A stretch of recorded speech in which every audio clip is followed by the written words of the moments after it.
dollar of taxation destroys a dollar of money.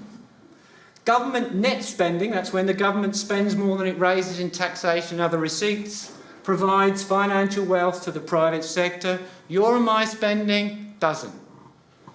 If I spend money in your shop, that's creating financial wealth for you. It's destroying it as far as I'm concerned. It doesn't create net financial wealth for the private sector. The important point is the government does not need to tax you to pay for its spending. The government does need to tax you, but it needs to tax you to destroy some of your ability to spend in order to create space in the economy for the government to provide the public services we want without there being what Phil called demand pull inflation. That's a very important distinction. That is the function of taxation in a modern financial system. It does need to tax you, but it doesn't need to tax you to pay for its spending. Why would it need its money from you? It creates the money. Anyway. Here, it's a bit more complicated, but here's J.D. Alt's proper description of a currency issuing central bank, of a financial system in a monetary sovereign. FG, federal government, Commonwealth government, okay? They're the ones that create the money. They've got the tap. When they spend, it, of course, creates a demand for goods and services, but it also puts financial wealth into the private sector. Indeed, interest payments on existing government debt, and by now you ought to be thinking, well, should we even use the word debt at all when we're talking about things like treasury bonds? Is stimulative. And again, the interest doesn't come from you. Not in any meaningful sense. It's new money every time the government spends, even when the government pays out interest. It's increasing the supply of government money in the system. Now, of course, if there's too much money in the system, yes, there'd be too much spending. It would go beyond the productive capacity of the economy, and we'd have inflation, and so we have to withdraw some of that demand, again, in the form of taxation. But there's no necessary reason why the taxation and the government spending need to be in balance with each other. Normally they won't be.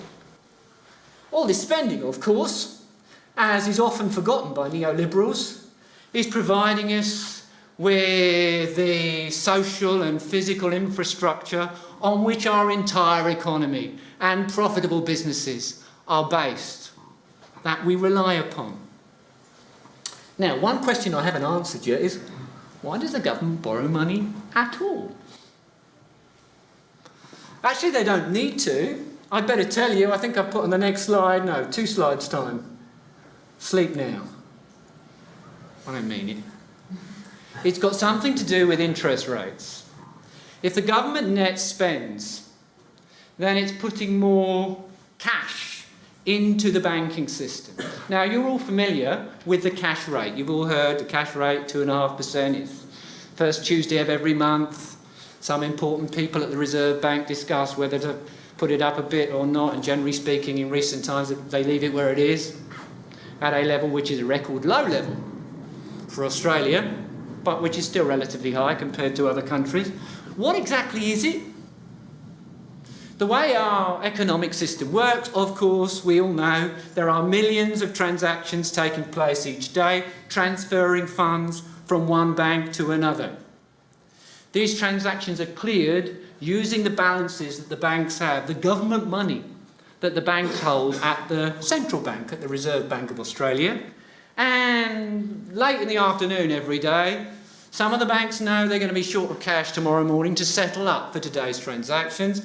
Other banks know they've got too much cash, they hold more cash than they need, and so the banks with more cash than they need lend overnight, just for 24 hours, to the banks that are going to be short of cash tomorrow morning. This makes sure all the transactions can be cleared, and our economic system continues to function.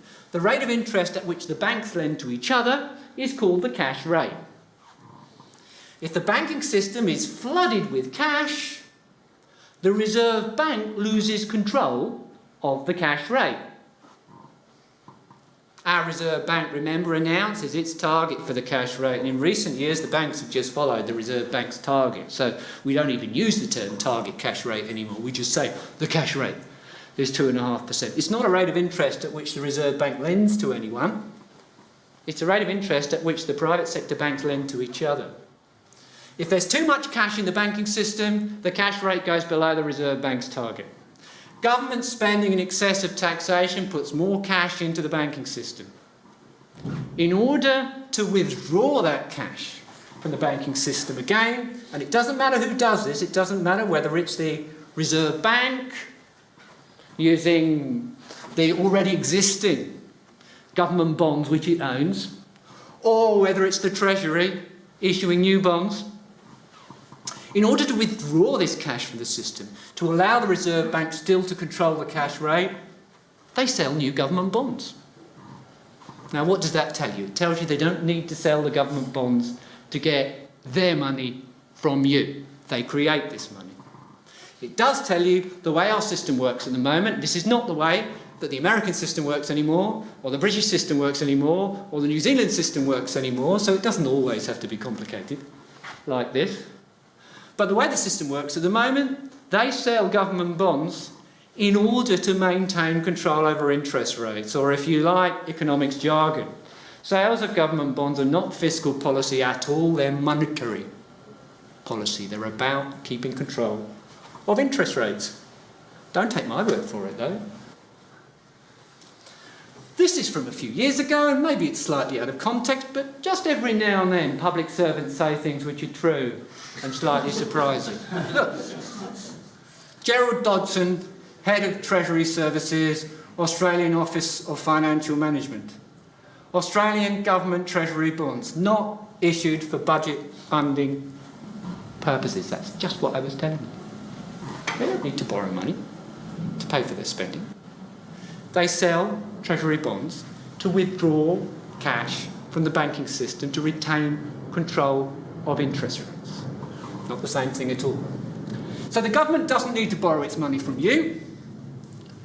It does have a reason to issue debt, I've just said, given the current system for setting interest rates, but not to fund its spending. Government debt issuance is about interest rate management. I guarantee that our Treasurer does not understand this. I just told you a little bit about it. I don't mean to be mean. Most people don't understand this. I'm not unnecessarily mean. A question: can our government run out of money, to use some words which I heard Tony Abbott say recently? No, of course not. How could you ever think that? And this is another term from Mr. Abbott. Has the government maxed out on its credit card? Well, it hardly has any debt anyway. Actually, Australian banks have been exempted from a requirement of the Bank for International Settlements relating to banks holding safe assets to hold a lot of government debt, because there isn't enough government debt in Australia. Is it going to leave a burden for future generations? Were you burdened? There was 8 times as much debt then as there is now. Were you burdened? No. And the way to burden future generations is to destroy the ecosystem, or else not to train and educate people and not to invest in the physical infrastructure which we need to support our economy in the future. Monetary sovereign governments can spend too much money. You can create Zimbabwe, I suppose, if you like. Not going to happen, though. They can spend too much money, but they can never run out of money. The above does not apply, or not fully, and we haven't got time for me to explain in what sense it does and in what sense it doesn't. If you're not a monetary sovereign, South Australia, unless we declare independence from the rest of Australia, which wouldn't be such a good idea, and develop our own currency. South Australia is not a currency issuing monetary sovereign. Neither is Spain. They turned themselves into a state government, basically. Neither is Hong Kong, although they are kind of, because although Hong Kong has a fixed exchange rate against the US dollar, they have such massive reserves of US dollars that technically Hong Kong's never going to run out of US dollars either. If you have significant foreign currency debt, you can't ignore, or you can't be quite so, I would say ignore, you can't be quite so relaxed about the exchange rate as we can be in Australia. But in countries like Australia, so far what I have said to you, there isn't one piece of theory in, there isn't one piece of opinion in, it is all pure fact. There's nothing to disagree with. I know, because Phil and I have spoken to mainstream economists, and generally speaking they give up arguing after a while. Just go off and... normally they have to agree we're right, especially when we start throwing quotes at them from Alan Greenspan. Or from Ben Bernanke. I have put on our Facebook page for this event a video of Warren Mosler, who I mentioned earlier, talking about modern money theory. And there's a couple of interviews, well, there's a couple of quotes on there. One of the Greenspan quotes, there's Greenspan actually saying it. And there's an excerpt from a television programme where Ben Bernanke was being interviewed back in 2009, discussing this, which was the more or less overnight doubling of the amount of government money in the US financial system. The interviewer said, is it tax money you're spending, buying up these financial assets from the banks, propping up the banking system? QE1 that was. We've had QE2 and QE3, and then they've been QEing perpetually ever since. Asked if it's tax money the Fed is spending, Bernanke said, you can look it up for yourself, you can watch the video. It's not tax money. The banks have accounts with the Fed, much the same way you have an account with in a commercial bank. So to lend to a bank, we simply use the computer to mark up the size of the account they have with the Fed. Our financial system is just a massive spreadsheet. You'd only need a few $100s to have the software to run the whole financial system, basically. But that's all it is. It's just electronic items, electronic entries. You know, it's not gold. It's not something we have to dig up from somewhere. It's not something we can run out of. Our government can no more run out of money than the scorer at the Adelaide Oval can run out of runs during a cricket match. The Australian government cannot run out of Australian dollars. It doesn't spend tax money. That's not the purpose of taxation. That's not true. It doesn't matter whether it's him saying it or whoever's saying it. It's not true. It will never, ever, ever be true. Never. How could it be? He owns a big printing press, or rather we do, and he's kind of our chief executive, unfortunately, at the moment. That can't happen either. I mean, this is a bit out of date, obviously, but it would never happen. There you've got Italy, Spain and Greece going off the edge. What do we know about Italy, Spain and Greece? They're not currency issuing monetary sovereigns. The only governments to face a debt crisis after the GFC were in the Eurozone. Japanese government, the American government, the British government. The British government was running a bigger budget deficit than Greece when Greece was in the middle of its problems, as a share of its economy. The British government was issuing bonds, yes. As I was saying before, they were selling those bonds at virtually zero interest rates because everybody knew they couldn't run out of money.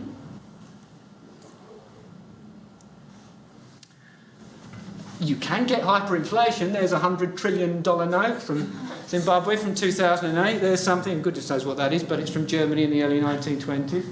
But, excuse me for being a bit facetious, you have to sort of shoot most of your farmers to get the first of that problem. You have to destroy your productive capacity. That was the problem in Zimbabwe.